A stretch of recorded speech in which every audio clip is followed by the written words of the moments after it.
What's up everybody, this is Memory Code. In this video I'm going to show you how to use the ABAC formula to arrange your sample chops. Let's get into it. Alright, so I'm going to be talking about how to create a 4-measure pattern out of sample chops.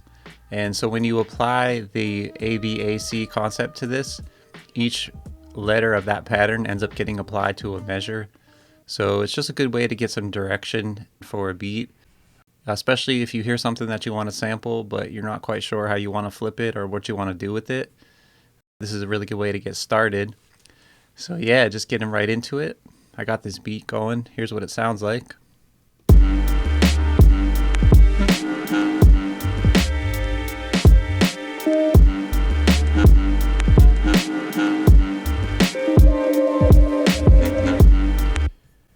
So yeah, you can see I already have the sample chopped, but I'm going to move that to a different channel and I'll show you how I put it together. So yeah, first I'll just play a little bit of the original sample.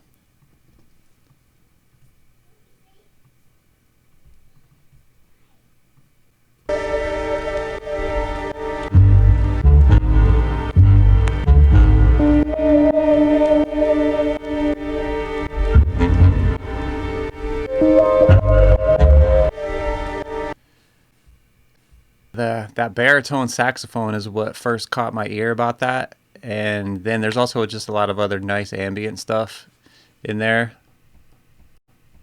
So yeah, I'll just drag that down to my sample channel.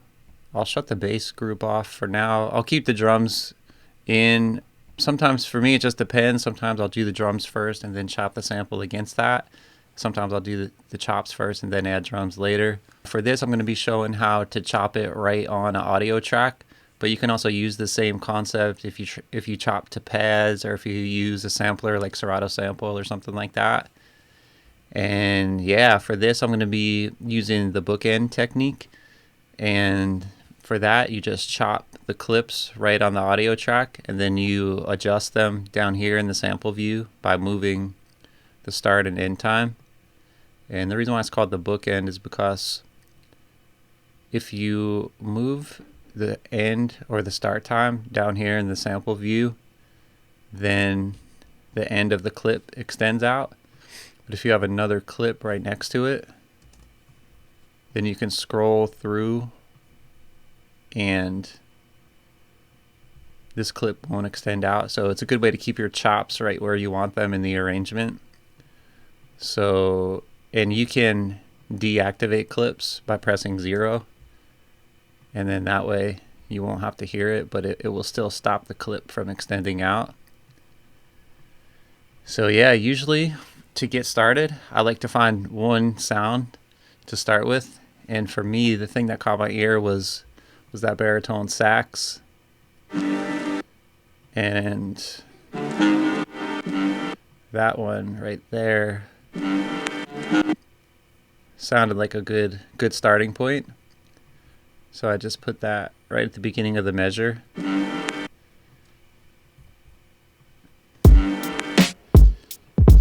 And so yeah, that's already a good start. The next thing I'll do usually is just drag out the end of the clip just to see if there's anything right away that works well. And in that case, that didn't really work well, but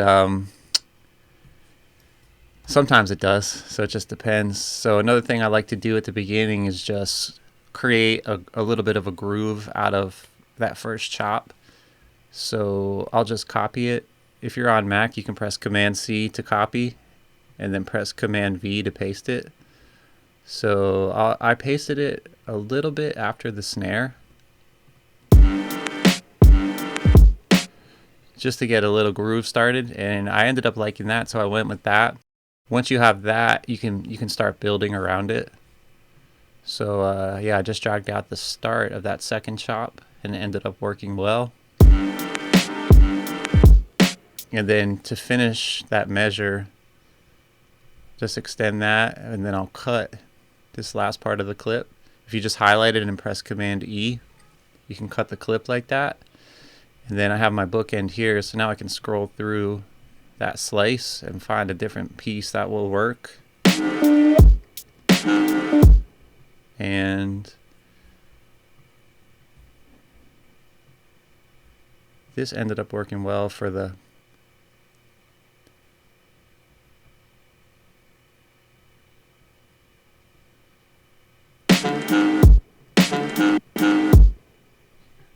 end of that slice, but I didn't like this part, so I ended up cutting this into 2 pieces, and I found a different piece for that first part of it.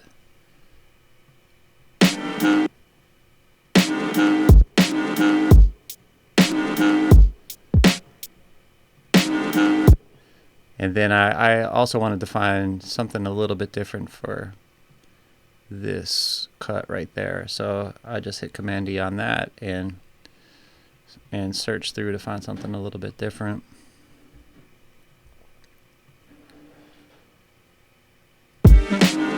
And I ended up liking that cut right there because I like that higher note, and then it drops back into that lower note, so it just created some nice movement. So yeah, once you have a measure set up like that, it's sometimes helpful to just duplicate it for all 4 measures, just so you can, make sure that you like the chops and like how everything is so far. So here's what that sounds like.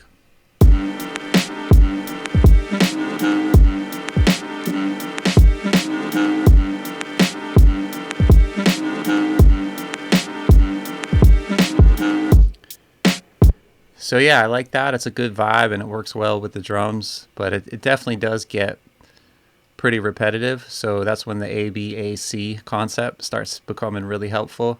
So yeah, this is going to work really well for the first measure for the A. And then here for the B is when I'll do my first variation. And it doesn't have to be completely 100% different. A lot of times it's better if there's some consistency and then some variation. So for the consistency, I'll keep that first chop, and then I'll make the rest of the measure something different. So I'll just change the color of that clip. If you're on Mac, you can right click on the clip. You get this drop down and you can change the color. And then yeah, just scroll through and look for something else that works. When I'm doing that, I want to find something that isn't too different, something that complements it and goes with it. You can kind of think of like a question and an answer. So like this first measure, you could think of as maybe like a question. This could be the answer, or another term used a lot in music is call and response. So this first measure would be like the call, and then this ends up being the response. So it's like a little conversation going back and forth between your chops. So yeah, for that, just solo that out.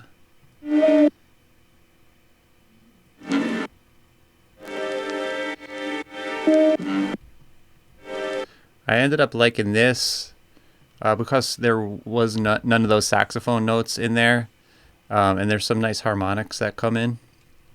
So it ended up kind of letting the beat open up a little bit and leaving some room for an MC.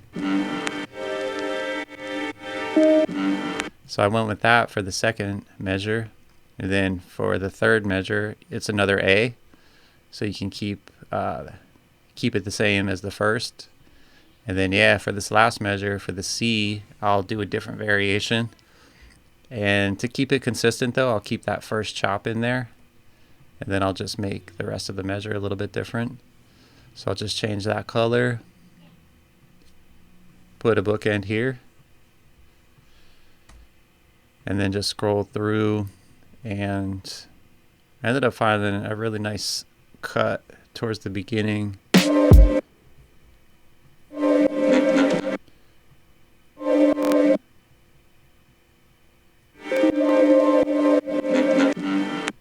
With that open chord, I really like that open chord. It's kind of the same concept that I used in the second measure, but then you had those notes come in at the end to help bring it back around and set up the downbeat when it loops back.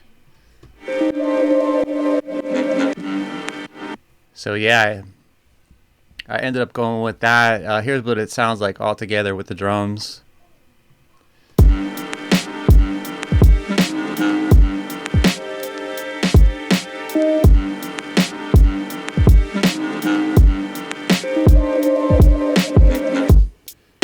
So once you have that basic arrangement, then you can go in and start fine-tuning the chops and adding some details and stuff.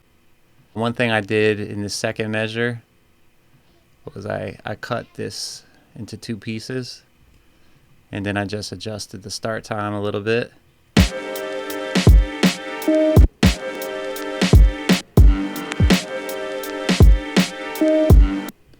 Just so it comes in a little bit differently. There is this vinyl crackle,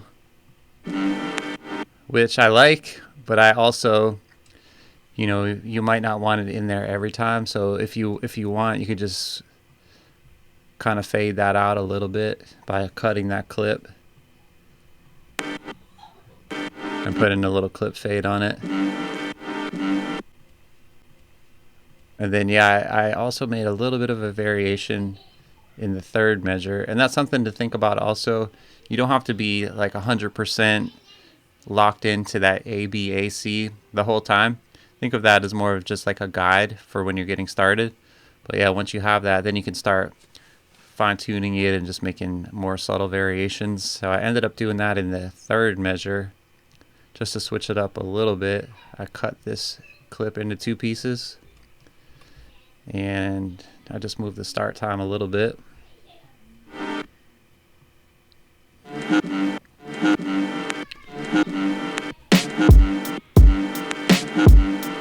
And then I just extended the end of this all the way to that last chop, just to switch it up a little bit also. So it's pretty much the same as it was, just very slightly changed up. And then yeah, once you have that, if you haven't done your drums yet, you can go in, and if you want, you can follow that ABAC formula for your drums also. And you can see I'm doing that with the kick drum, ABAC. I'm doing it a little bit with the snare, although I didn't switch it up on that C measure. But here's what the drums sound like.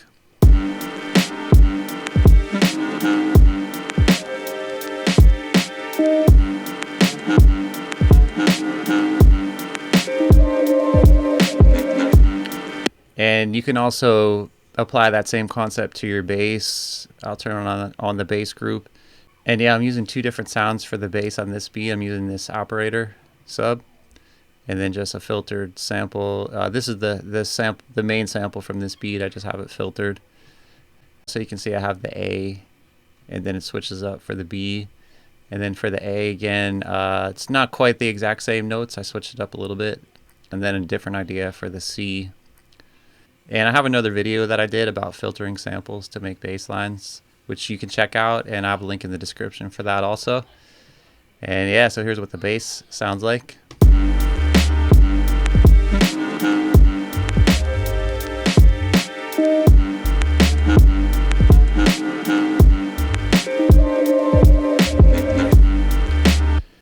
So yeah, that's pretty much it. There is some other stuff that I did as far as processing and EQing the sample, but I'll talk about that in another video.